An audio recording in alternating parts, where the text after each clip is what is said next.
Buying your favorite GameCube games may set you back $250 on eBay, but listening to us talk about them is always free. It's Backlog Brainrot with Straw Hat, Emblem Engage. I've been hearing that a lot. Parrot, Hello, hello. and me, Connor. All right then. Howdy. Hello. You know, speaking of the GameCube games for $250, that seems ridiculous, but I would pay that for Fire Emblem Path of Radiance because it's way more than that. How much is it? Didn't you pick up a copy of that? No, I did not. I think somebody on the Discord did, but it's going for around $300. So, Oh Yeah. oh my god. That was the one I used as a point of reference since I was trying to get a hold of it to play a couple days ago. It's like, oh man. it's That just insane. seems insane. That just It is. insane. All right. Well, for anyone joining us for the first time, which might be like, I don't know, one of you, this is Backlog Brainrot, a media discussion podcast where we go over all the games, mostly movies and books that we've been meaning to get to and enjoyed over the month. This is the monthly general episode where we cover the things we actually did and do a few other regular segments.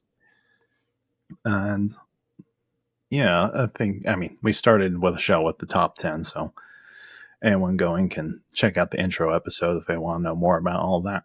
So without further ado, let's go ahead and dig into the games we've been playing this month. And we'll start with Parrot. Parrot, what was on your backlog? So the first game I'm going to talk about is a game that wasn't on my backlog for very long because it just came out late last year, and that's Sonic Frontiers. I've always been a Sonic guy. I'm not so much of a Sonic fan that I think every Sonic game is good because a lot of them are actually really, really bad. Yes. But a lot of but I do tend to like a lot of the ones that are popular or actually well done games, which unfortunately is, very hit or miss lately. But I would definitely put Sonic Frontiers in the very good category, in my opinion. Yeah, if you pick every strategy under the sun, then eventually I'll hit. Exactly. This one is the first, I would say it's the first like real open world Sonic game. Like Sonic Adventure had, a hub world, but this is just, it drops you on a big map. There's I think there's 4 different islands and they're all very large, and you just run around finding the levels, fighting bosses, collecting rings, doing challenges and things like that. And I just feel like the core gameplay loop is really fun because just moving around is so satisfying. You can get like a real sense of speed, and you move around in 3D, but then you can randomly run into areas where the game turns into 2D, and you do little like platforming challenges to find the collectibles. And then each type of collectible like allows you to do more things on the map. So you fight bosses to be able to unlock gates to play the levels, and then you do challenges in the levels to get master emeralds, which is what you need to beat each island. Yeah. I got into Sonic with the Adventure series, and I thought I was a big fan of it. And then shortly after, I was burned by Sonic 06 and realized, no, I just like the adventure games. But I saw they started mixing those 3D and 2D elements around, what was it, Generations or the Werehog one as well. So the Werehog one I do not like. I tried that, and I think I'm going to try to give it one more chance, maybe sometime in the next few months. But the actual like platforming levels in that game are really fun, but the Werehog stuff is just so bad that it's hard to stomach that part to keep going. But the Sonic Frontiers definitely has a much more fun gameplay loop, and then also it has like stupidly hype boss fights where like metal song comes on and you're flying around fighting the giant like kaiju monsters.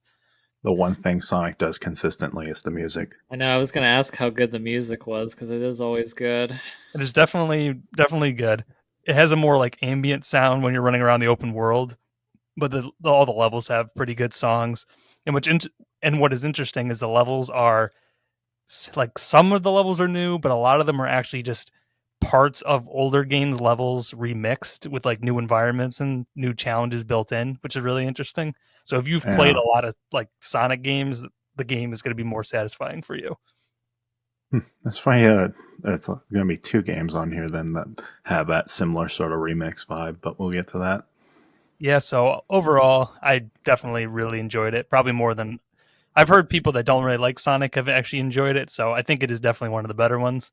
Though, like every Sonic game, the story is I have no idea what the hell's going on, and it's just a bunch of random stuff happening. And the ending is very anticlimactic, but it was overall a really fun experience.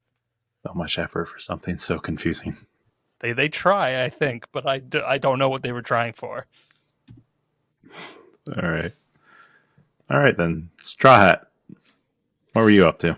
All right, so a lot of my games, especially these older ones that you're going to be like, why are you even playing this, are mainly because of the Steam Deck, which I purchased last year and, of course, love very much, as many people love their Steam Deck.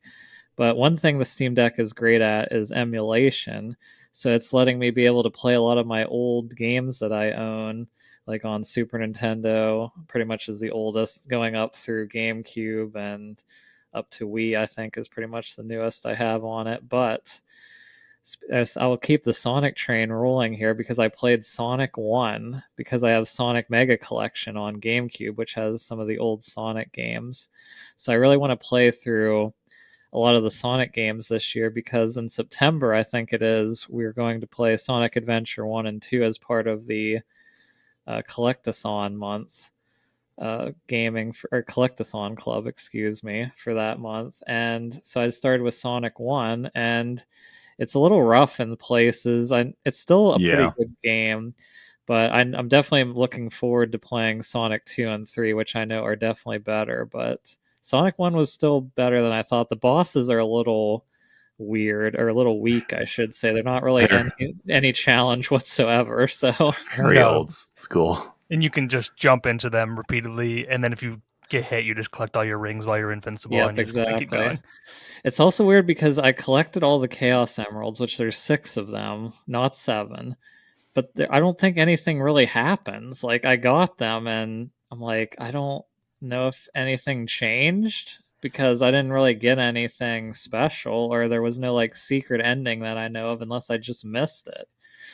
But it was a pretty short game too. The first one is probably one of the shortest ones I've heard. So I think that's the only like classic Sonic game I ever really played much because I had one of those back when they did the plug and play mini systems. Oh yeah. Yeah. So I had that on there and I got filtered. I think I got to like the 3rd zone at one point, but that was like the furthest I could get when I was like 8. Yeah, I remember playing it a little bit when I was younger, but I didn't really finish the game until the Xbox 360 port, and I know that you could like have save games and stuff in that. I don't really know how it is in the I don't know how it was in the original console, but I know you can like level select in that port. And I actually replayed this game last year also because I played the Sonic collection that came to PS5. Yeah, I don't remember any sort of level select. It was just, oh, you died. Go back to the start. Nope. Yeah, I don't have the patience for that, unfortunately. Well, save states help with that. Sure do. Alrighty, so my first of the day is Final Fantasy X. I played the HD collection on the Switch. This is a game that had been sitting on my mind rent-free since about 2003 or 2004. When I got up to the last boss, got filtered because I was terrible at JRPGs and my build sucked. And then we ended up selling our PlayStation to get a GameCube.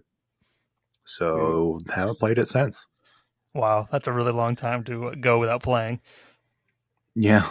And I've replayed Final Fantasy VII in that time twice.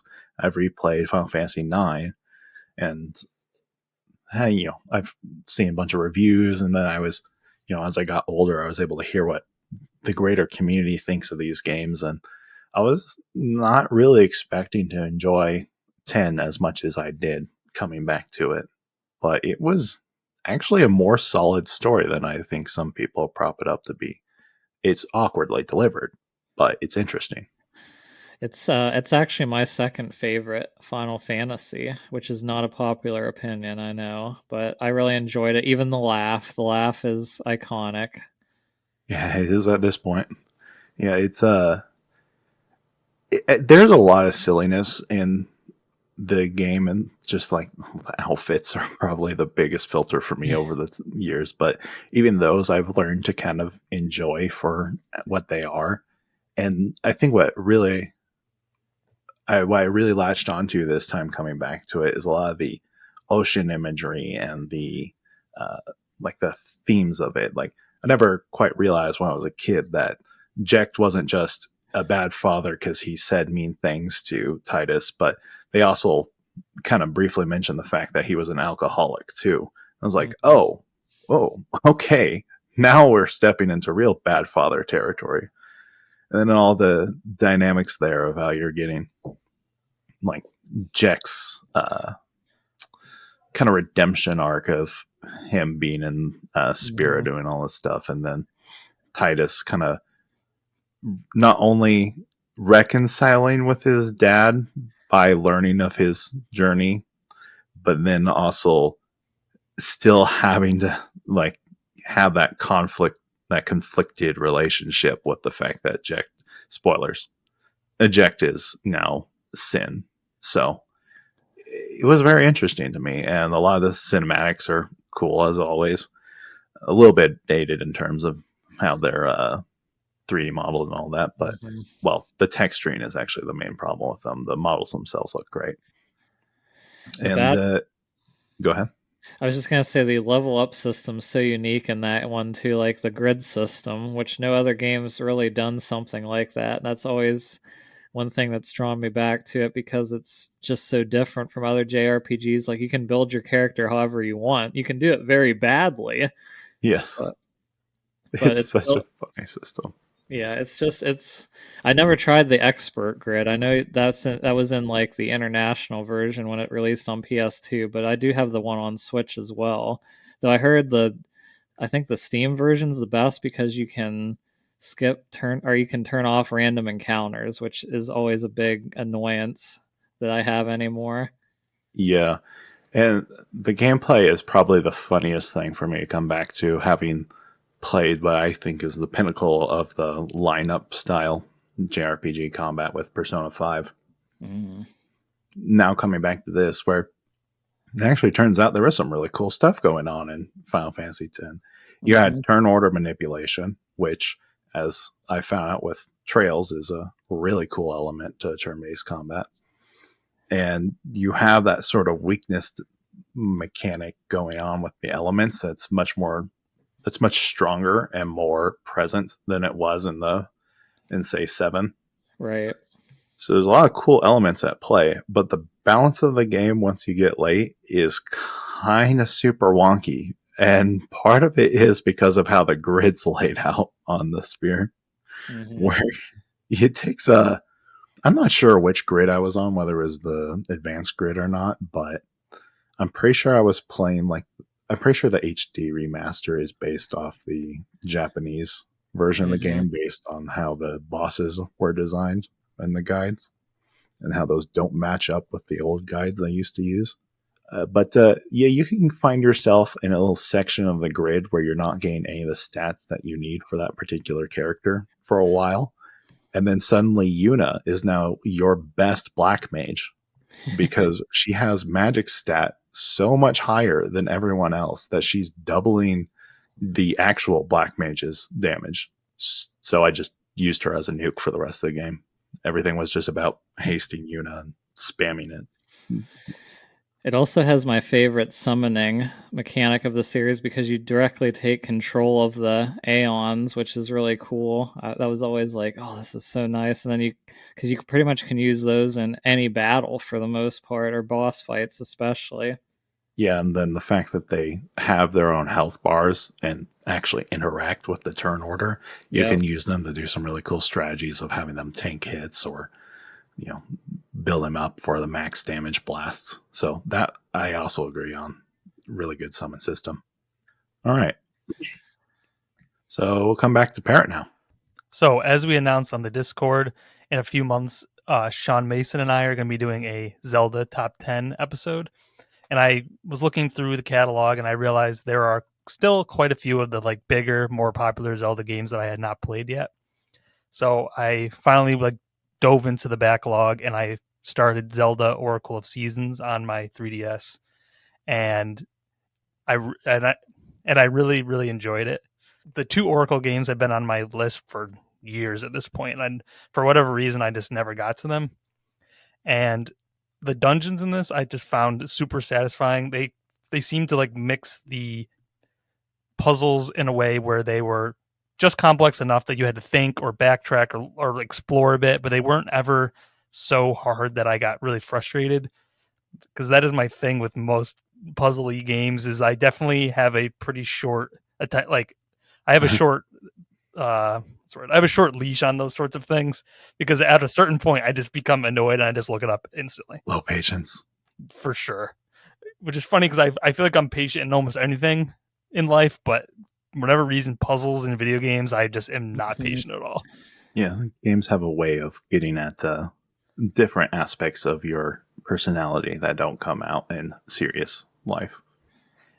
Yeah, because normally I'm just infinitely patient, but yeah, puzzles and games, that's like my kryptonite. So that never really happened in that game for me. And it definitely plays just like any 2D Zelda game, which I think has pros and cons to it. I liked the mechanic with there's a rod that you get that allows you to change the seasons. Oh, okay, I was going to ask what the hook was. Yeah, so you have a rod, and then in certain spots on the map, you can jump up on like a broken tree log, basically, and swing the rod, and then you can change the map between the 4 different seasons.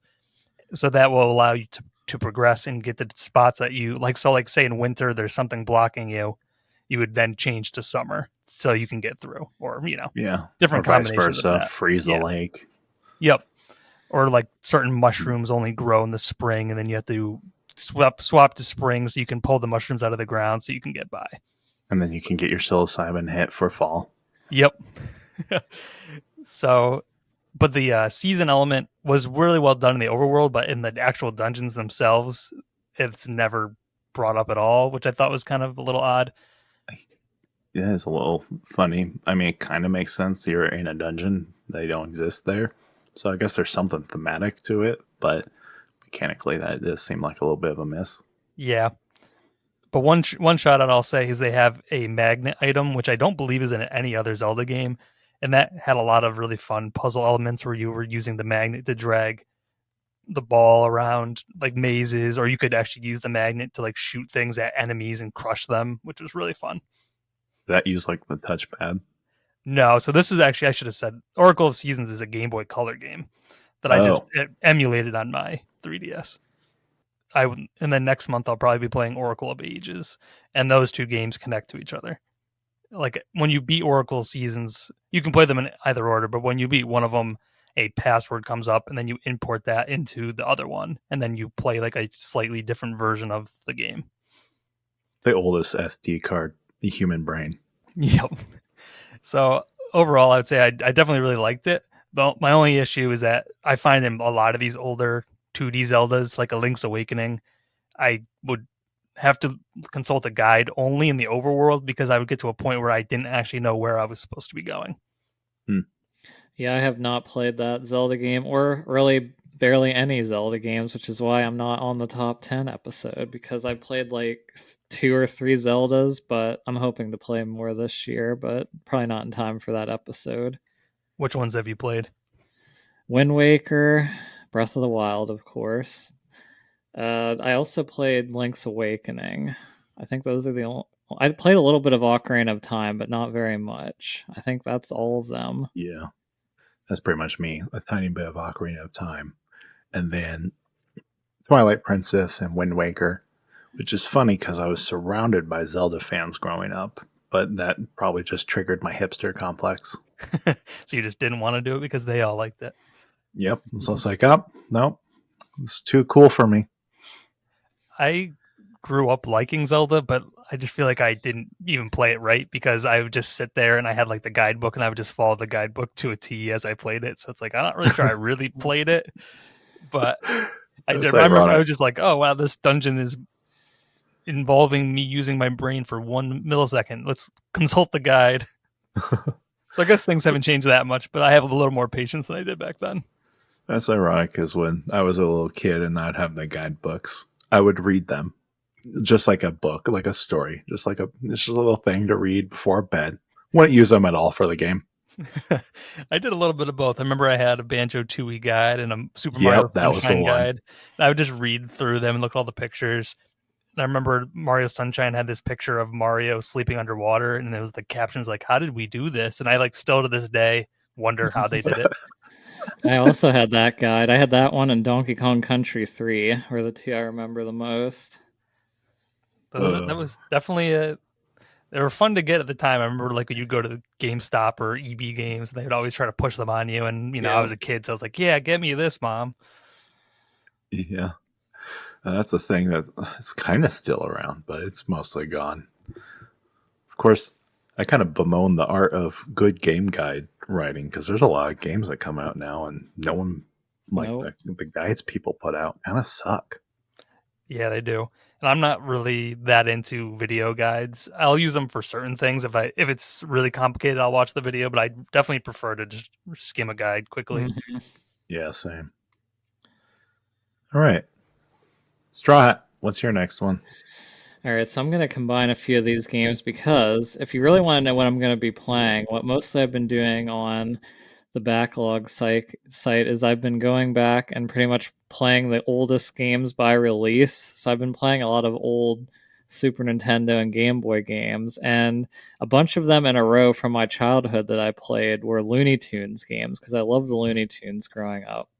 So I played Speedy Gonzales on Game Boy, Taz on SNES, and Duck Dodgers: The Marvin Missions on SNES. And I don't have a whole lot to say about all of them, but they are all really short and they're just kind of weird. Like Speedy Gonzales kind of reminds me of a Sonic ripoff a little bit. Like it's pretty easy, One but makes sense. yeah, I mean they both run fast. The boss fights are just laughably bad in that game. Like, literally, all you do is just keep jumping on the bosses and they die right away. There's like So an no, exact Sonic ripoff. yeah, no really challenge whatsoever. Taz on SNES is interesting because it kind of plays like a racing game. Like it's using the Mode 7 graphics, and you have to run and catch birds to eat while you're racing. Like you have a time limit each level, and you have to catch like 6 yellow birds, and then you beat the level and you just keep going. But there's a bunch of obstacles and stuff that get in your way. And then probably the best one was Duck Dodgers, the Marvin Missions, because it kind of plays, I don't know what the closest thing. It's like a shooter platformer on SNES. So like you can buy like loadouts before you go to each mission, and you pretty much just go through and then you fight a boss at the end. But yeah, I've Like been a on a kind of Looney. Contra thing.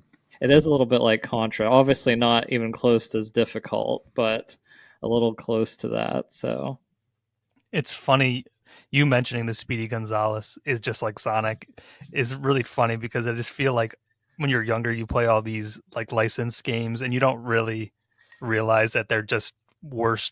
Usually we're just worse versions of other games. Like my girlfriend is not a gamer at all, but she talks about how when she was little she loved the 102 Dalmatians game on PS1, and then she showed it to me one time and it's just like a really shitty version of Spyro. Yeah, I remember that one a little bit. Yeah, it's like exactly the same game, just with little Dalmatians and worse. Yeah, and like half the time it was the same studios. They just like, hey, we'll give you this big chunk of cash if you make this game. And they go, sure, we'll just reuse all these assets to help us make a little more profit off of this. Props to them. It's clever. Alrighty. So my next one is Remnant from the Ashes, which is a kind of a untalked about game, I feel a bit. But I've heard of it, but I've definitely not played it. Yeah, it kind of came in that wave of Dark Souls-like games that kind of like, oh, okay, it's another Dark Souls light. So I'm sure a lot of people, but I actually ended up really enjoying it. And I don't entirely remember why I picked it up at the time, because about a year and a half ago, I mean, it was on a Steam sale. So I mean, it's kind of a given that you're going to buy a bunch of stuff that you Right. probably might never touch. But I've actually been somewhat actively playing it ever since because my friend and I, who did it's a co-op shooter, and so we played it together, but we're also stupid. So we played it on hardcore, and not just hardcore, we started on hardcore. And it turns out it's a hard game. Very well crafted. As a third person shooter, it's one of the it's not the most robust in terms of features and exciting, but whatever they have feels very polished. So just the basic mechanics feel good and they're engaging enough to get you most of the way. And then they have a set of interesting weapons and loot that you can find to add some more variation to the gameplay. And they got a pretty nice, concise game structure where it's actually less like a Dark Souls and more like a mix between a Diablo, like Diablo 2, like the older Diablo, and a little bit of Legend of Zelda mixed in there too, which is appropriate because the studio I found out was one of the ones that worked on that Darksiders game, or what was the one? It was like the Four Horsemen. Yeah, Darksiders. Yeah. Yeah. I haven't played through much of that, but I know that people were always saying it was very Zelda-esque. Yeah. And I mean, this studio wears on their sleeve that one of the weapons you can get is the hero sword, and if you're full health, you can shoot the big ol' The beam. wave slash. Yeah. Which is a really funny thing to have mixed into a post-apocalyptic third-person shooter, but it actually works. There are little puzzly elements in some of the areas that help you get extra, because they don't have randomized loot. They have, like deliberate, like here's this gun you get by doing this puzzle in this area, and it's really cool. I definitely prefer that style over the random loot. Loot is a mechanic in games that I either tolerate or outright hate usually. But when it's like when a whole game is built around loot, that's usually where it starts to become like more annoying to me. Yeah, I have to say there's a few games that do it well, say Diablo and Borderlands, but a lot of them try to use them to create a sort of gameplay loop artificially to make and you it just feel like you have doesn't to work just keep out. doing the same thing to try to get better stuff. Yeah, it just becomes like it's just a progression thing instead of trying to make any sort of real interesting changes to your build. Yeah. Anyways, that was that. So back to Parrot then. All right, the last game that I'm going to shout out is the last game I'm going to shout out with a lot of. Oh, sorry. Last one you're going to go into detail on. Yeah. The last game I'm going to go into a lot of detail on is a game that was on my backlog for probably like 5, 6, 7 years, and that is Chibi Robo Clean Sweep. It is an English patch of the third Chibi Robo game that only ever came out in Japan. So I bought a 3DS, I bought a DS flash card, I don't know, like 6, 7 years ago, with the sole purpose of playing this game. And for whatever reason, I just then started playing all these other random games, and I never actually played Chibi Robo Clean Sweep until now. So this one's been a long time coming. It's a grudge match. It was almost like that game. I always would see it on my list and be like, okay, when I'm in the perfect mood for it, I'll play it so I can maximize my enjoyment. So is this game more like the first one or more like the spin-off on the second one that came off? Because the first one was more like kind of like a 3D adventure platformer, right? Yes. The first one is like a 3D adventure platformer game set in a house, and then the second one is similar, but it's set in a park. And then the fourth one that also came out in English was on 3DS, and that's like a 2D platformer that's supposed to be really, really bad. So that's the one I was thinking of. So the second one's still good then. It's just the fourth one that everybody hated. Yeah. So the third one, the one that was only in Japan, and then the English port came out, Clean Sweep, is actually like a real true sequel to the first one. It takes place, like the main character in the house is the little girl from the first game grown up, and she's she's very poor, and she's raising a son, as a single mother, and she gets the chibi robo to help her clean the house. So like the gameplay mechanic is the same as the first one, where you are wandering around the house cleaning up and exploring the house and upgrading chibi robo over time so you can explore more and more. And I think what I always really like about this series is that it reminds me of what I always loved about Toy Story as a kid, where it's just the small scale character in like a real life environment as the platforming obstacle. I just find a really appealing aesthetic. It's very charming that they did that with like Little Big Planet, and like that. I love that game. Yeah, something about it, just like being a real life environment, makes it just seem so much more interesting to me. And then it's just like Toy Story, where there's a lot of toys around the house and they all have their own personalities, and you talk to them and they all have their own stories.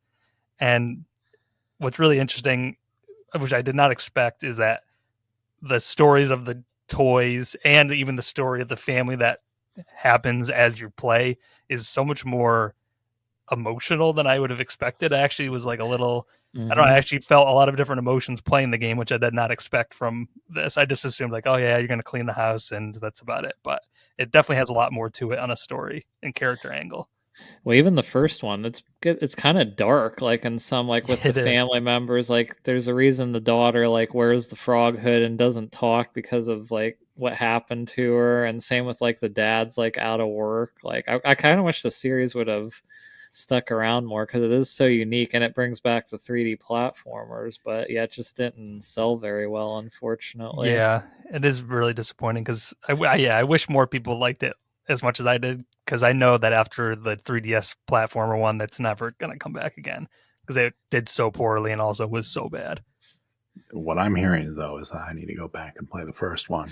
I know. Yeah. That's an expensive one. You might be paying $250 though. That's another one I would like to Oh, get. But that's good. Yeah, That's good to fine. know. That's Mine good to know. I have that one. I don't know where I got it from. I just remember buying it.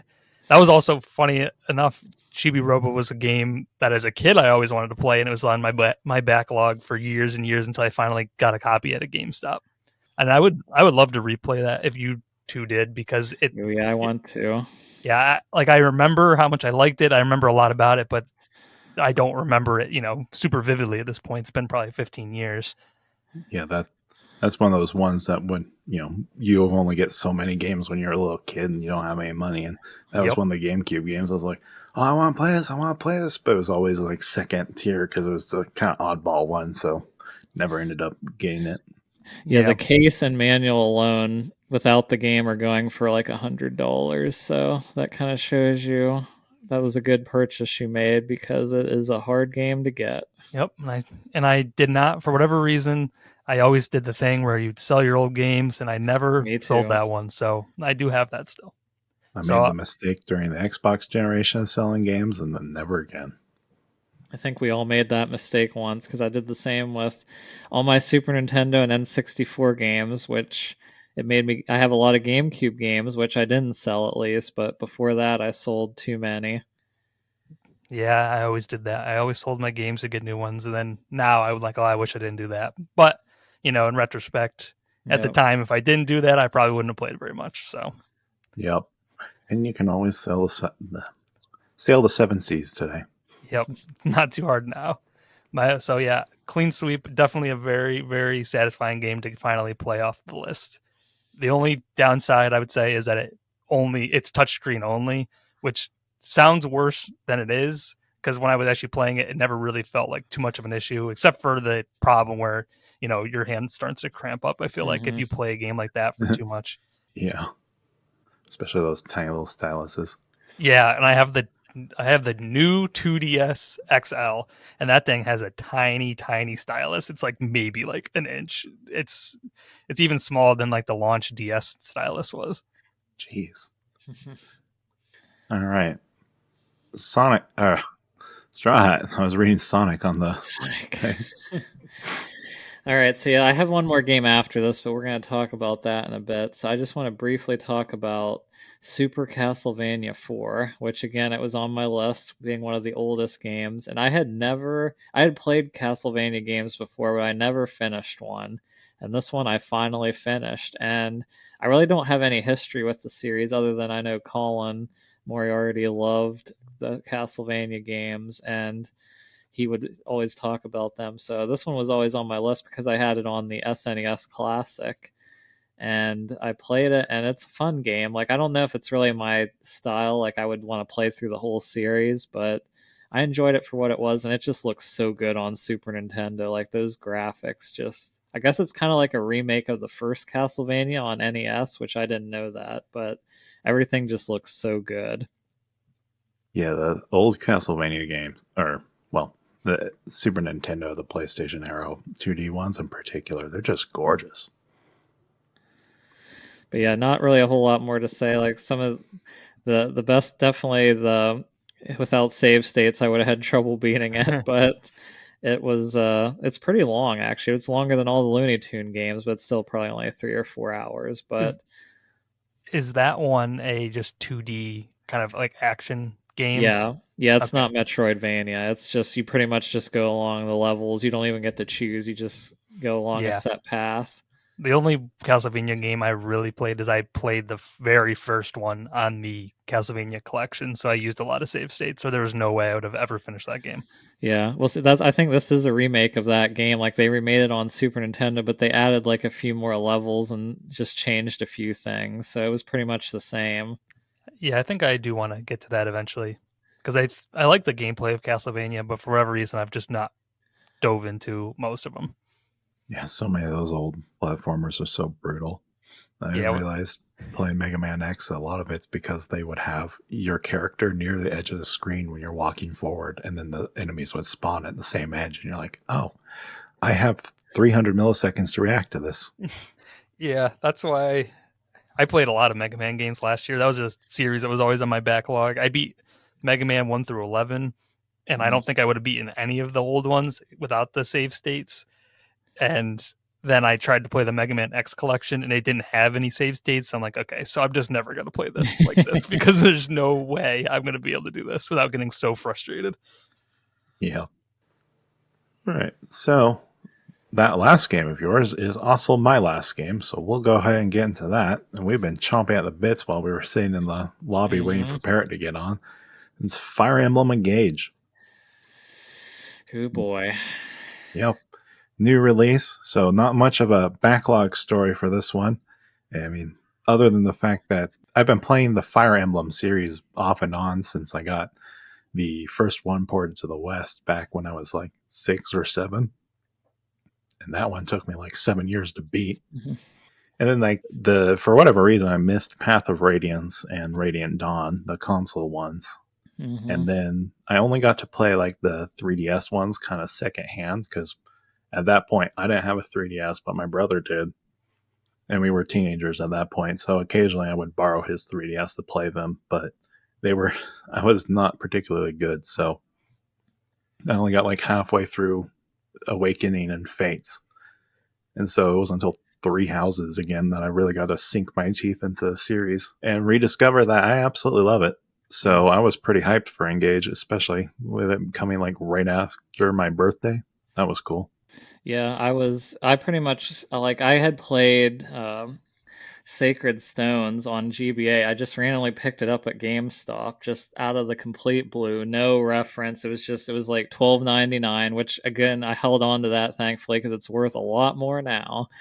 But I picked it up randomly. I played it, I liked it, but I wasn't like in love with the series. And then Awakening kind of got me back in, and I'm like, oh man, I love this series. Now it's like my favorite Nintendo series, and I played all the 3DS ones. I played, of course, Three Houses, and I'm playing Engage now. I did play Path of Radiance. I haven't played Radiant Dawn yet. That's pretty much the last one because I played all the GBA games. I even played the one that didn't come out, the one with Roy from Smash in it. Binding Blade. Yep, Binding Blade. But yeah, once I finish Radiant Dawn, I'll finally have played all the localized ones. Of course, there's still some in Japan, but yes, I was very excited because this came out just a little before my birthday, so it's close. But yeah, and I've actually already finished it as a currently no work, no life. Neat. So It took me about 74 hours, and I think it was a consistently better experience than Three Houses in almost every way, except for the story, which was still good, but there's just like themes in the general setup of Three Houses that I would still say I preferred. But other than that, I love this one. I have a lot of thoughts on this because Three Houses is one of my favorite games of all time. Like, I just love the characters, story, the setup was great in it. Also, all the different paths, because I got like so much content out of it, like 300 hours, because you end up having 4 different story paths plus DLC. So, I mean, I really am loving Engage. I'm about, according to Connor, I'm close to halfway through now. And it's the thing is for me, it reminds me a lot of a combination of Awakening and Fates, which is both good and bad. Because Awakening is one of my favorites, where Fates is not one of my favorites. I mean, it's okay, but it's definitely lower on my scale. So for me so far, obviously I'm not done yet. But I'll start with some of my favorite things, like the pros. I love the changes they made to the actual battle system. They added a few more things to the weapon triangle because in typical Fire Emblem games you have sword beats axe, axe beats spear, or lance, lance beats sword. And that's pretty much where the weapon triangle stops, where you'll have like archers are strong against Pegasus and flying creatures. But they also just added a little more now with this break mechanic where if you do a weak attack, so like if you're a swordsman attacking an axe wielder, if you attack them and hit, you will break their weapon and they won't be able to attack again that turn no matter how you attack them. And it works against you as well. So that is a big game changer to the formula, which I did not know that I wanted. But it adds so Yeah, much to the gameplay now that makes it more interesting, I think. What do you yeah, think of that? it was a very much like a 180-degree change in direction from Three Houses, where Three Houses made the weapon triangle almost invisible. Mm-hmm. It was still there, but I don't even know how much they even mentioned it in the tutorial, other than just like, oh yeah, yeah, swords get a small bonus against axes. Like in the Yep. classic games, you would have a little arrow telling you whether or Mm-hmm. not your weapon was in advantage state. I don't even think Three Houses had that. Nope. Yeah, and then the other thing I really love, which it's kind of a love and hate because the engage system is really cool with like how you engage with the old Fire Emblem characters, and you pretty much unlock these super units that have all these different abilities, and it adds so much variety. I don't really like the gotcha stuff that goes around with it, like if you want to do more of their rings, but Oh yeah, those you can yeah.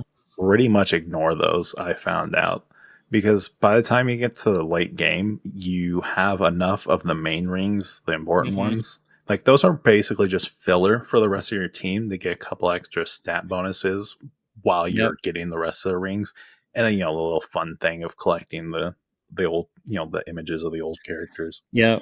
Yeah, I did. I kind of figured that out as well. Like at first I was doing that and I'm like, wait a minute, I should just be taking these rings off and giving them to characters once I have had enough to not be able to put everyone in the party at once. But Yeah, you're much better off spending all yep. those bond points getting the different characters ranked up with the emblems who have the skills that they want to inherit. Yep, That exactly. makes a much bigger difference. I also think like the hub world is way better than the monastery and three houses. Like it's a lot better to get around and I feel like there's better things to do that it's just a lot like just everything's more generalized with in three houses at one point I just pretty much would just go to the cafeteria, eat with people and do nothing else.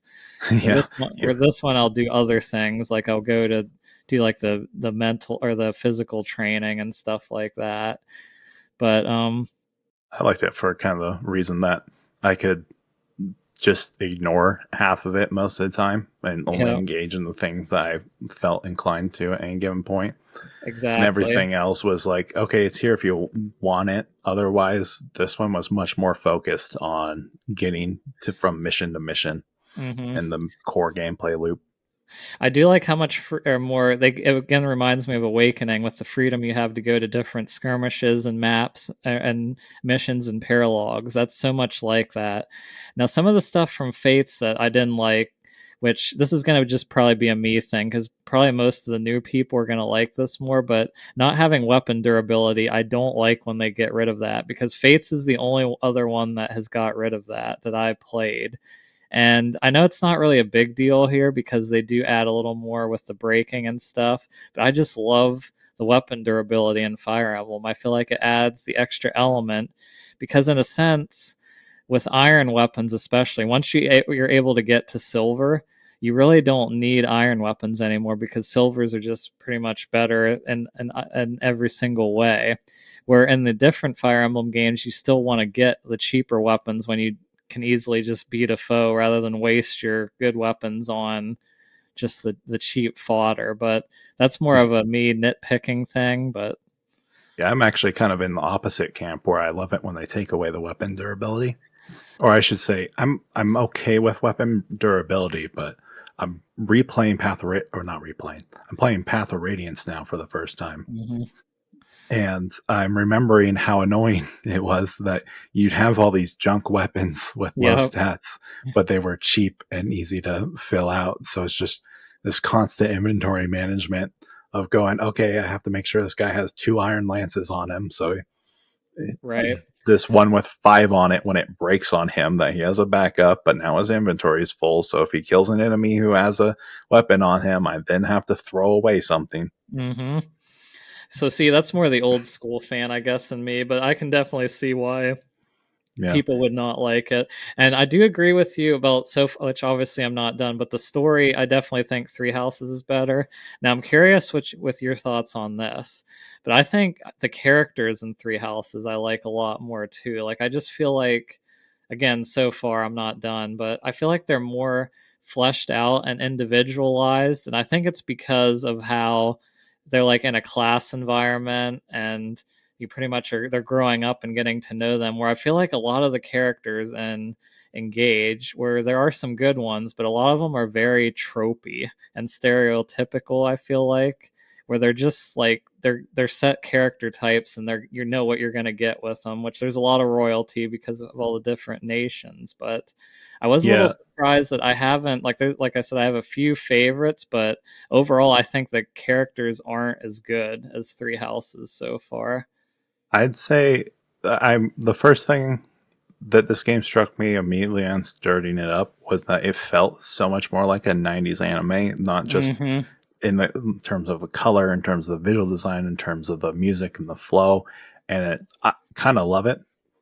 I will say the characters are definitely on the simpler side in that they don't have a whole, like, you aren't going through their lives, and you don't have quite as much of that progression, individual progression with them, which is an element that I do like more about Three Houses.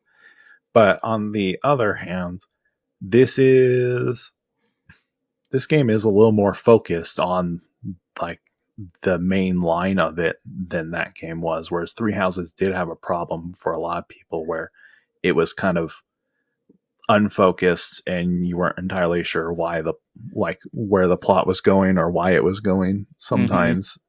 And because part of it was that it spent a lot more time on that.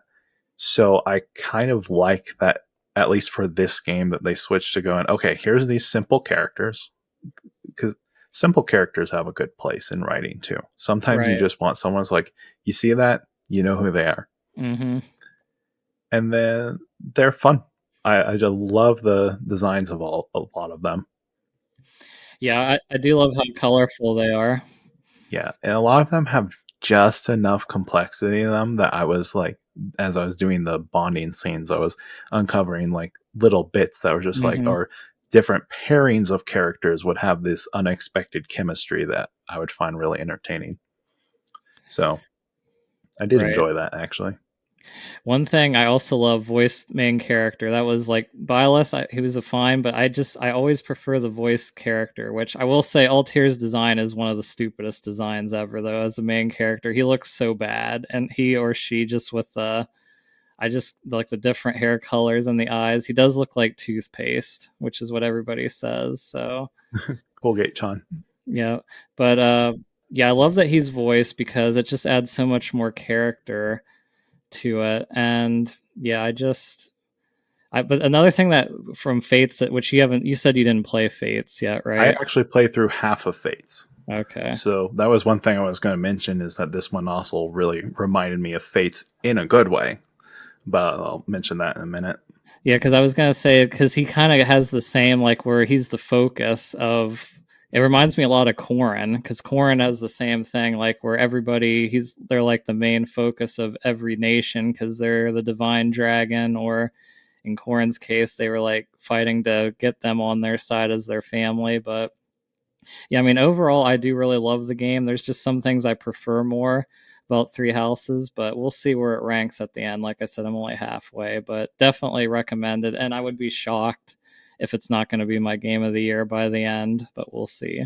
Yeah, it's a contender for me. And as simple as the story can be this time around, there were some moments in it that also kind of were like, wow, you guys can tell some really good character moments when you add occasion. And then I liked the gameplay a lot this time around because of that I was gonna say, fatesiness of it. I think the gameplay is the best in the series so far, despite like I like the weapon durability, but just the complexity and different with the engage with the emblem rings, like how diverse like it makes the parties and like the abilities you have. It's so much fun to play and so Yeah. addicting. And like in Fates, the level design had this kind of nastiness to it, where in a neat way. Well, Fates Conquest, if you were playing the other one, it was a different experience. Birthright was the simpler one, but if you were like us in Conquest Land, where you wanted the good one, the tough experience, you had these.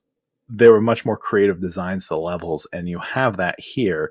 But it has one thing that Fates didn't have, which is the rewind mechanic, and that's the reason I got filtered out of Fates when I was, because it's one thing for the level to be difficult because you actually have to come up with the strategy to beat it. It's another when you make small mistakes that cause you to redo 15 to 30 minutes of gameplay just to get back to that one little thing you were trying to solve.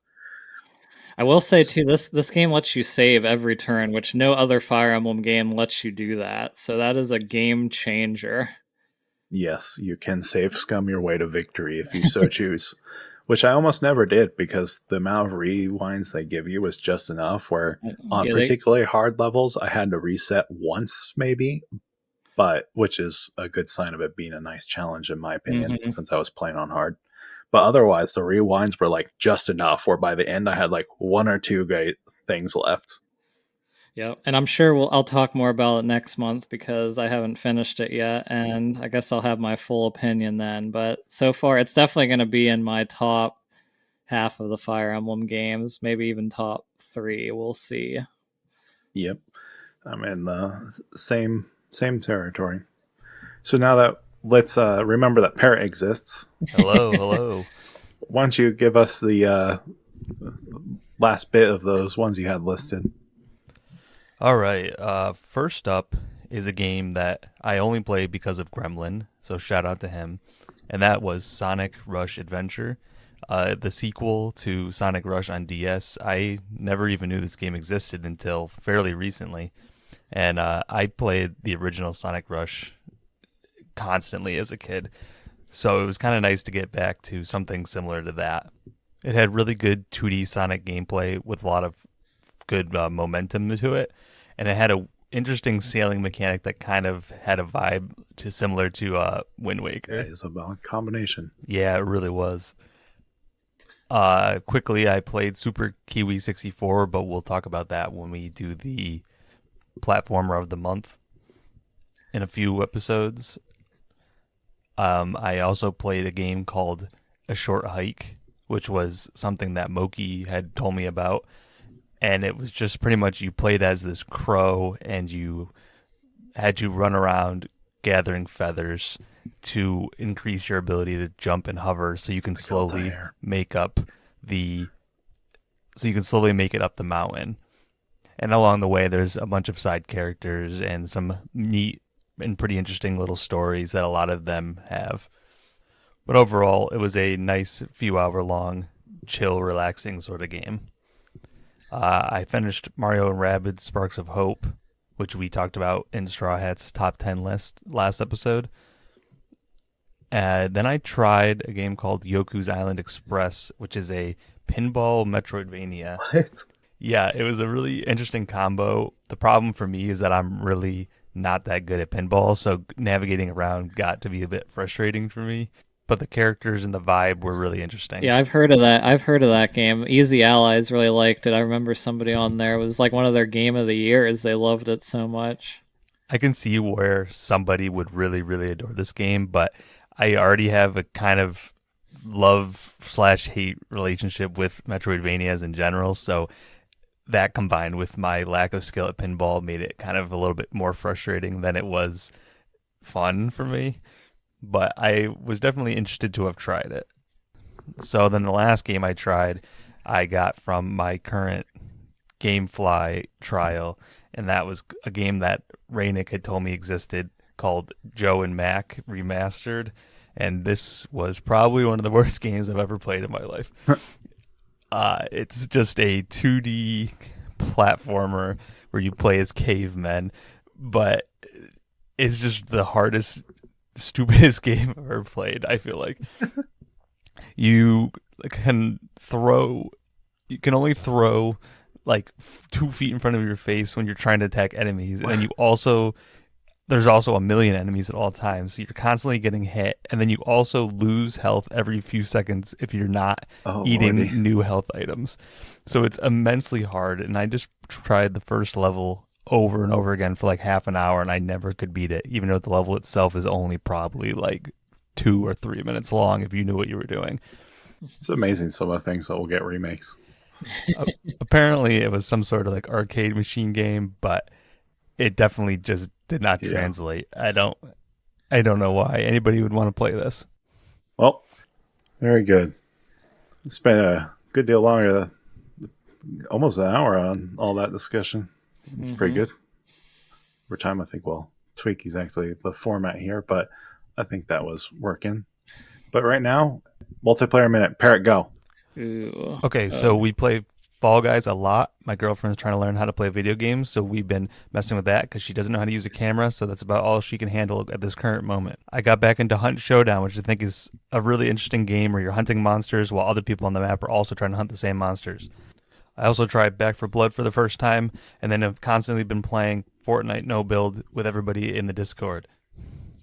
I also play a lot of Marvel Snap as always. All right, 30-second switch off.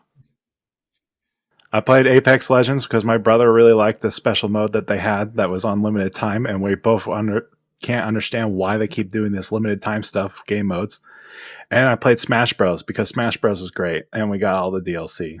Agreed. Wow, there's actually a multiplayer game that Straw Hat likes that doesn't discuss. And I literally almost choked when you started the minute. That's how bad it was. I was like, oh, multiplayer. On that rare, minute is off. That was their multiplayer minute.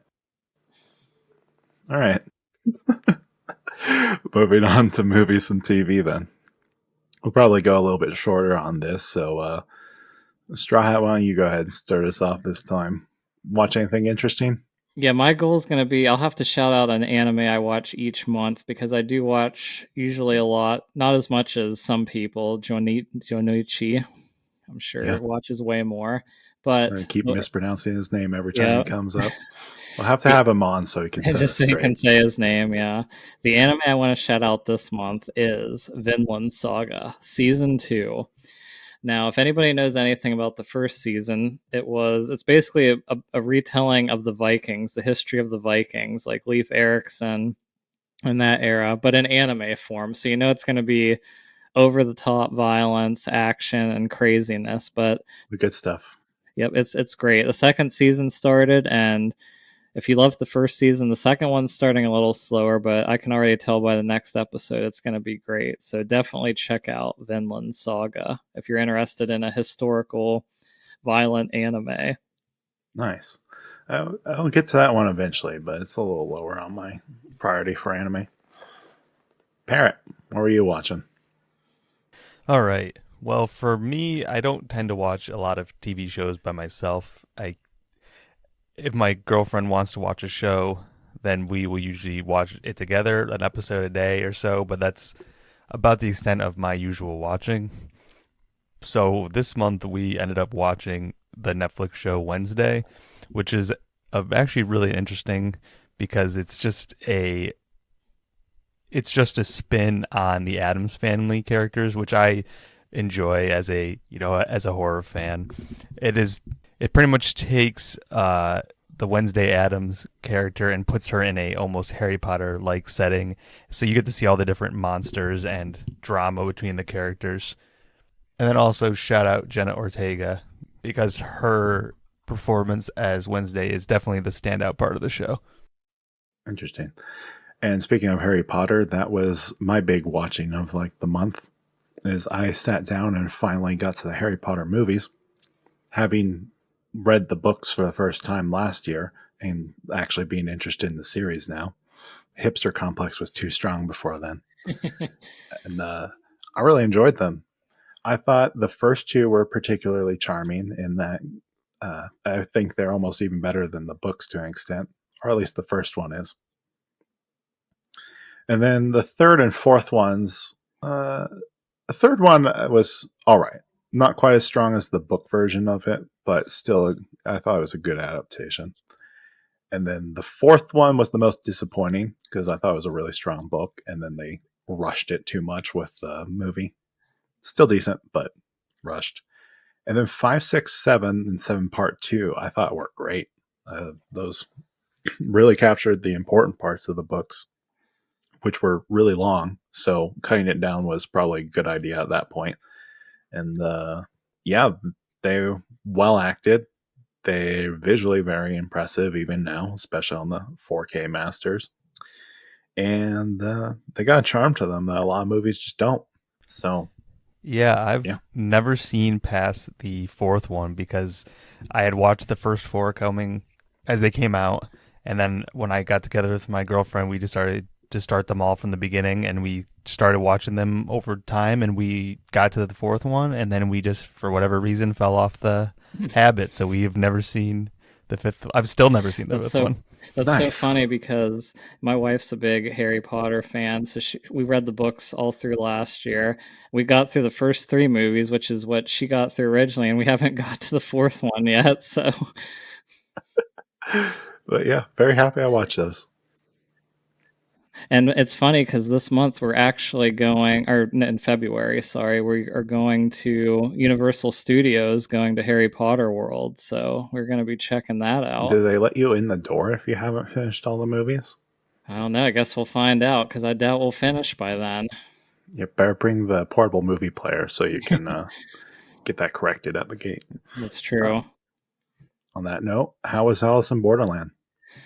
All right, yeah, Alice in Borderlands was definitely my big show for this month. It's on Netflix. Now, it's based off a manga, which I now really want to read because I just want to see the comparison to how the Netflix show is. But it's a live action telling of it, and it is really good.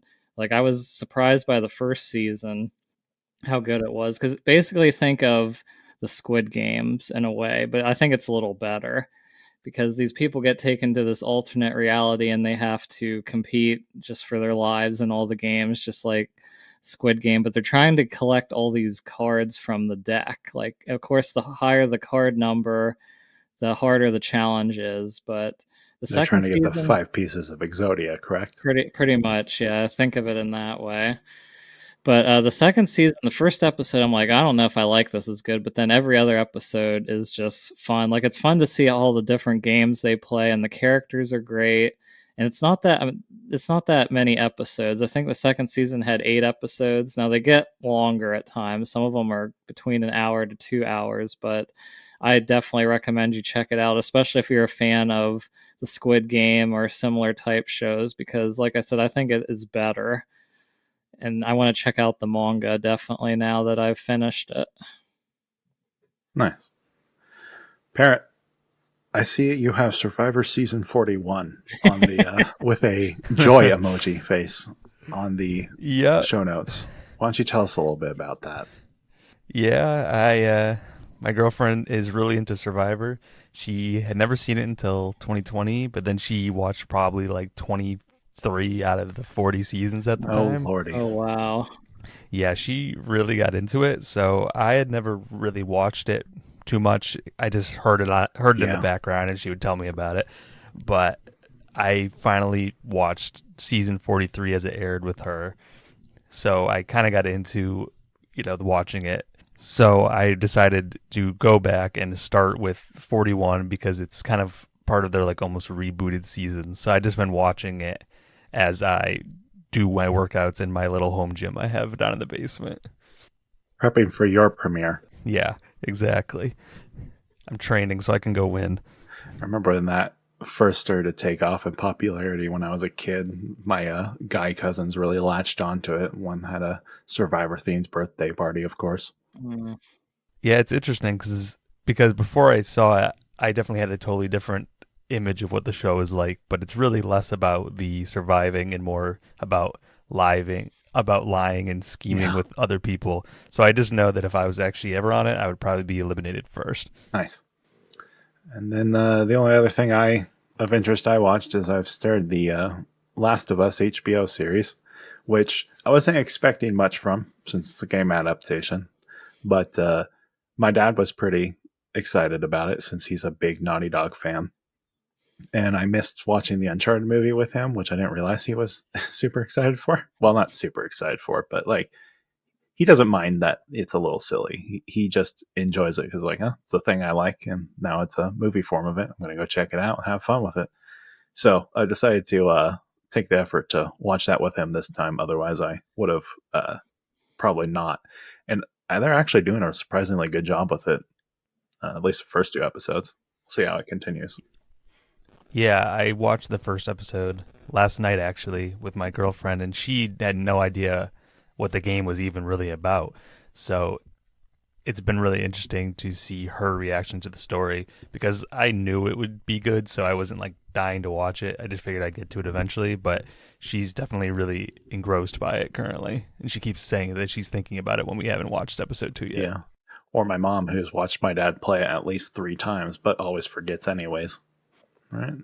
I think, Parrot, you're the only one who has anything else listed if you had anything else you wanted to say. Yeah, just quickly, I watched the movie Shin Ultraman in theaters, and it was a very interesting time, very, very Japanese. A bit of a nonsensical plot at times, and it moves really fast because it's adapting like a whole season of a TV show in 2 hours, but the action scenes were really fun.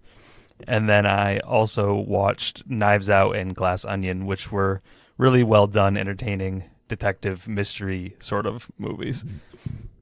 I had been meaning to watch Knives Out for a long time, and then the release of Glass Onion had kind of motivated us to finally get to them. Nice. Knives Out is one I think I need to get to. I feel like Addy is, whenever he listens to this, is going to be dying at how little we've said about the actual cinema here. Yeah, they're going to be so mad at our movies and TV sections. Yeah, I was on a hot streak. I watched movies for first few days of the beginning of the year, but then I just fell off of it. I ebb and flow. I have been watching a lot of rom-coms since I got married, but I didn't add any of them to the list, unfortunately. Why? Your wife made you watch a bunch of rom-coms and you weren't all that invested in them? What a shock. My Big Fat Greek Wedding was pretty good, though, I will say. I've heard that one's actually pretty much a classic. Okay, well, I guess let's get to reading now. Anyone read anything interesting? I think Parrot should start because he's got the most again.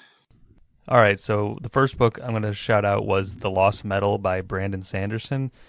It was the final book of the second set of Mistborn book series, and it was a really, really, really fun read. These books are sci-fi. These books are fantasy books, but they definitely have like almost a superhero element to them because the different characters all have different superpowers basically that they gain from ingesting metal, which sounds really weird, but when you read it, it all makes quite a bit of sense. I don't typically like fantasy books very much, but for whatever reason, the way that Brandon Sanderson writes them, I actually really, really get invested. And I flew through the whole second set of books, 4 of them, in about a month and a half. I'm very interested in it, but the book I get a lot of my books from the library for the Kindle, and that book is so far, like I have to wait like 10 plus weeks to get that book. Ooh, yeah, they're worth it because, like I said, I don't really like most fantasy books, but his writing is some of the few that I really do enjoy for fantasy. When I write a fantasy book, you'll have two. Yep. Anyways, My next one is Little Eve by Catriona Ward, who is a horror author that I discovered last year, and this one is a pretty dark, more realistic, grounded horror book where it stars this little girl named Eve and a few others, brothers and sisters, and a few older women who live on this island with this man. And it is pretty much just like a story of him manipulating them and pretty much just leading them in this cult and their quest to try to figure out what is really going on once they finally realize that he is not all that he says he is. that sounds like a rough story. Yeah, she writes some really interesting, grounded, pretty dark stuff. And then just quick shout out, I also read Road of Bones by Christopher Golden, which was really good, about a haunted highway in Russia. Hide by Kirsten White, Such a Pretty Smile by Christy Demeester, and Upgrade by Blake Crouch. My book backlog is just events, so I'll have probably 5 or 6 every month. Nice. Straw Hat. You read All Aragon. I did read Aragon. I just finished it, actually. I heard you have a history with that book series. So I can go ahead first with so the reason I was interested in reading it is because back when the movie came out, I was really excited to watch it because I had like, oh man, it's kind of, I don't know what I was coming off of, but I had heard like, oh, it's such a good book series. Like, I'm like, oh, I'll watch the movie. And of course, the movie is terrible. Terrible. Famously Awful. terrible. And I own it on DVD, so I'm excited to watch it again now that I've read the book. But I'll bet. the book is so much better. It's really good. Like, I just enjoyed the characters, the world, the political nature of it's really nice. Like, it's not a heavy read. Like, some of the fantasy books can get really, like, just get caught up in their world building and stuff. But it's got a good main character, Aragon. He's easy to relate to, and of course, everybody loves dragons. You gotta love Saphira. I love dragons. She's a great dragon, and yeah, they pretty much just go through their adventures with his mentor, Brahm, for a little bit. And yeah, it doesn't end on a crazy cliffhanger, which I expected it to, because I think if I remember the movie right, it ends differently than the book, but the book ends at a pretty good was different spot. in the movie. They probably wanted to get more action in it, which there was plenty of action, I thought, in the book. So they were just probably rushing it. But yes, I really enjoyed it. I already put a hold for Eldest, which is the second book, and I think Very it nice. says it's going to be ready in about 2 weeks. So, but yeah, I've really enjoyed it. So yeah, that was one of the series I really latched on to as a kid. One, because dragons. I was big on dragons and fantasy when I was a kid. Still am now, honestly. I've read that one like 3 times, and same with Eldest. The next 2 after that, I didn't get to reread all that much, but I loved the way they had all the fantasy elements there. With like you said, there's that little bit of political element, but it's told from the perspective of someone who's like has to kind of gets thrown into it, but isn't too heavily involved. So you're not getting berated with a whole bunch of political stuff, but it still has an effect on everything. That's interesting.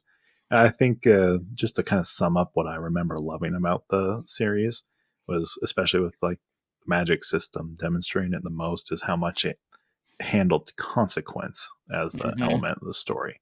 Everything had an action and a reaction, and it did a good job of showing how things rippled, and it'll get more into that as you go through the series.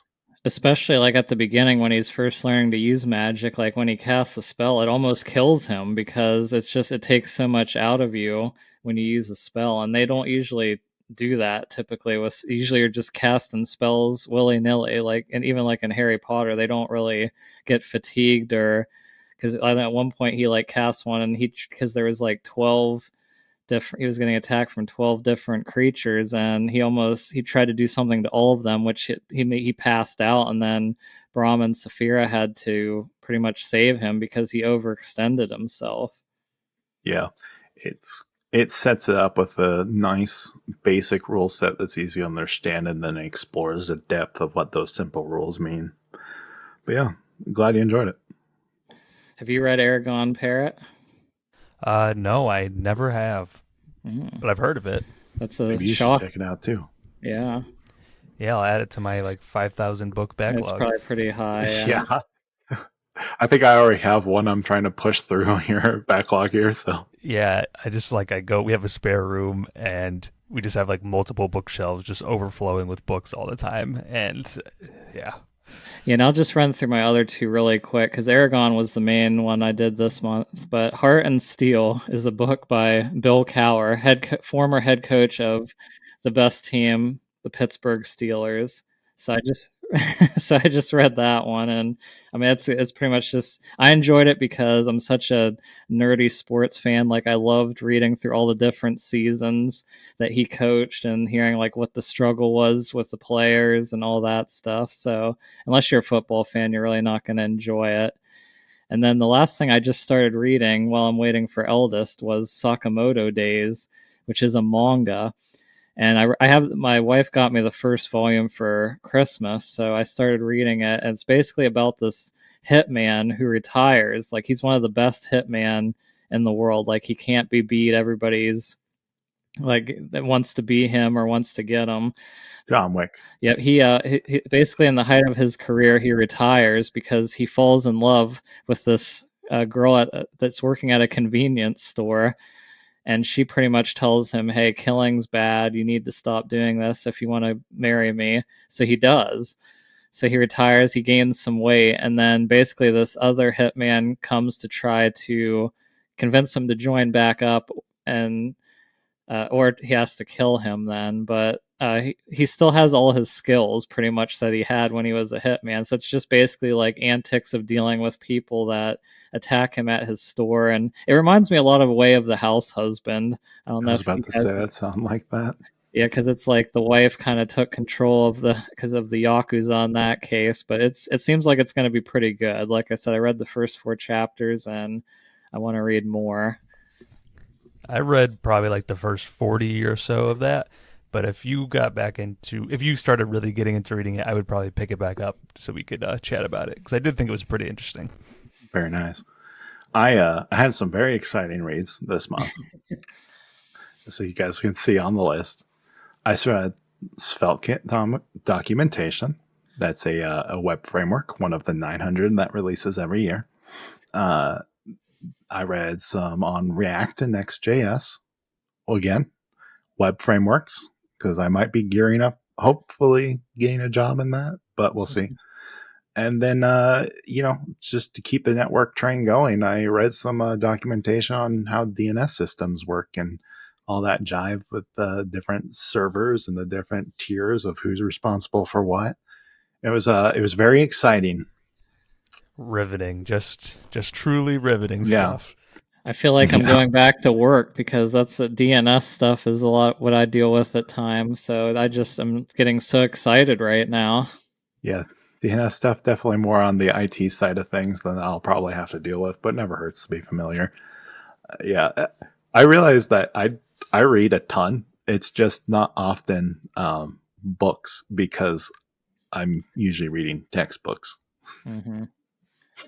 So that's all I had this month.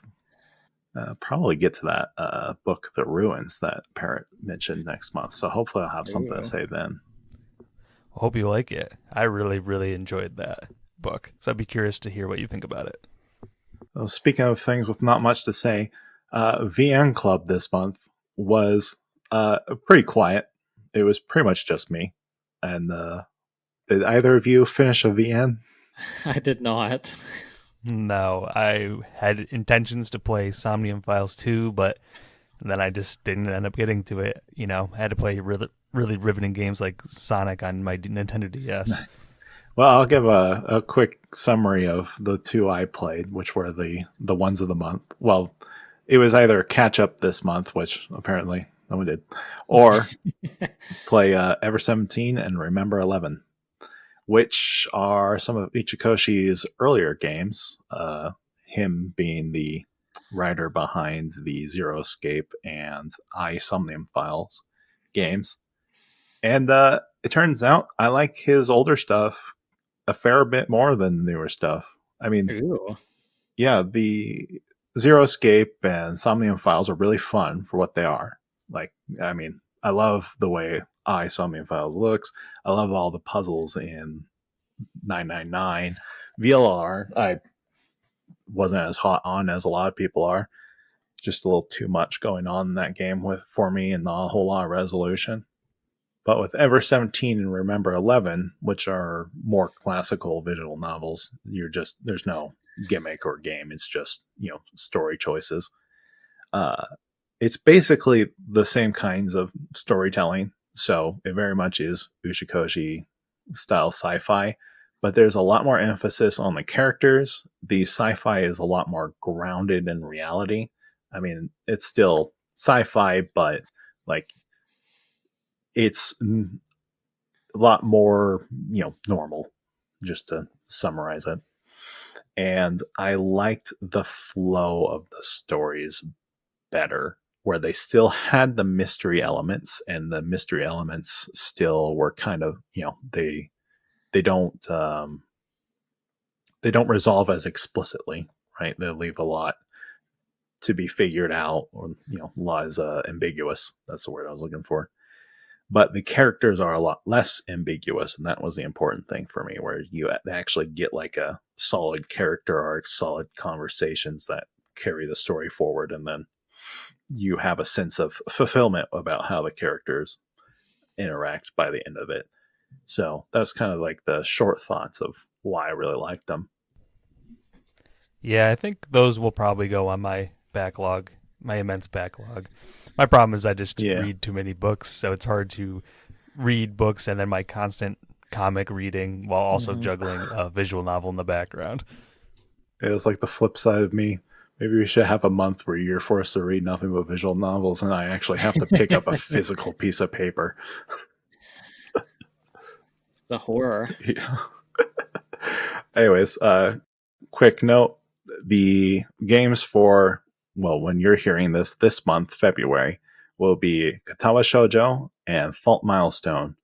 Katawa Shoujo is kind of a short romance title suggested by Gremlin. And Fault Milestone is a fantasy looking thing that I saw on Steam, and it looks interesting. So that's the other one. It's also kind of on the shorter side. So don't know too much about that one, which is kind of fun for me. Nice. So Straw Hat, why don't you tell us about Collectathon Club?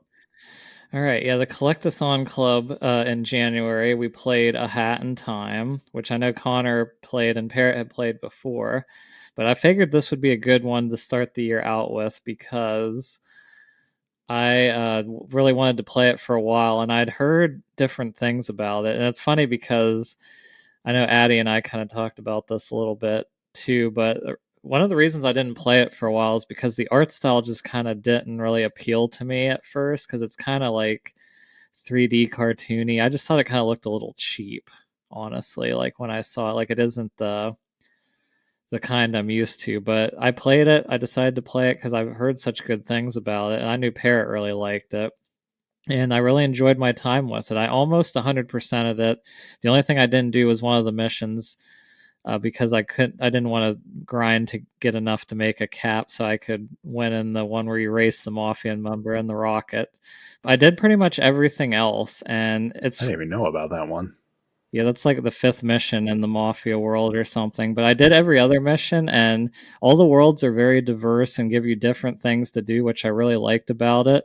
And it reminded me a lot of Mario 64 in that way because you did this random task and then you got out. But I think it's short enough that it didn't overstay its welcome. And there is some weird like you can pay for cosmetic stuff and all that, but I really enjoyed it. And I think my favorite world was actually it's the last full world. It's where you basically go to this island that has all these different seasons in a way, like, and it's really the only open world area in the whole game. Most of the other ones are more structured.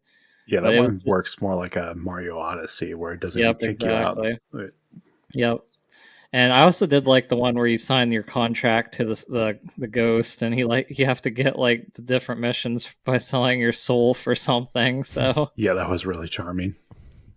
Yeah, I feel like the level variety is really the main strength of the game. My favorite one was the movie studio level with all the different like movie references, like the episode, like the mission on the train. Oh my gosh, my favorite thing with that one was the crows.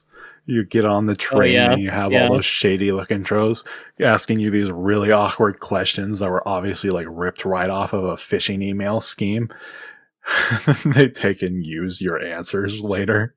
What is your cat's daughter's name? What is your aunt's daughter's name? Oh, I see. That's that's a very good name. Yeah, when I first tried the game a few years ago, I did not like it because I went into it expecting and wanting a game similar to Banjo Kazooie. Mhm. But when I tried it again a couple years ago with the correct expectations of what it was, I really, really enjoyed it because it's definitely more Mario 64 than Banjo Kazooie. Right. And that's funny because it's a perfect segue to talk about this month's game, which is Banjo Kazooie. So go ahead and play that one. We also have Super Kiwi 64 this week or this month. And as Parrot can tell you, it's really short. I think, isn't it like a 15-minute game or something? Yeah, it took me just a little over an hour, I think, to get 100% in the game. Okay. Perfect. That's like the prime size for me. I know. And Banjo Kazooie, which we're going to talk about, and we are going to do a special episode on it after everybody has played it. So take notes of what you liked about it because we'll take comments and we're going to do a ranking of some kind, which I'll tell you closer to the time. But Banjo Kazooie, which you'll find out, is one of my favorite games of all time. And I just adore it. And I played it through all last year, and I'm going to play it again. I might not complete it because I just completed it last year, but it's just so good. I'll definitely play it again. So look forward to that. Yeah, it's definitely one of my favorite games of all time, too. So I'm going to be messing with it even if I don't play through the whole thing again because I played it so many times. And I always really liked Banjo Tooie, but never played the original. So now I guess it's time. And it's better. I know I've never played Banjo Tooie, which is a game we're also going to play for the Collectathon Club later this year. But I wanted to do Banjo Kazooie first because in case people didn't play that, and I'm glad I did because Connor definitely needs to play it, and I'm interested to hear his thoughts. Yep, looking forward to it. And just as a reminder as well, with VN Club, similar thing. If any of you join us for that, I will be fishing for your thoughts to present on the show. And so we're just about done. So as a fun little side thing, we have shout out our favorite. Start with our favorite song of the month. Does you got something, Parrot? This is where I scrambled for a song, and I feel like we're probably not going to use it. Oh, I got one real quick here. I just thought of one. I got to shout out the theme to Fire Emblem Engage because it sounds like a 90s anime power song. I don't know what it's called, but it just took me back to 90s anime as soon as I heard it. I'm like, this is goofy. Really this does. Is over the top. It's hilarious. Especially if you have the English dub on. Yep. And it's just like, wow, they tried so hard to make these lyrics fit. All right. So that makes me think of what my song could be, and that's the really, really insane Sonic Frontiers boss song. Perfect.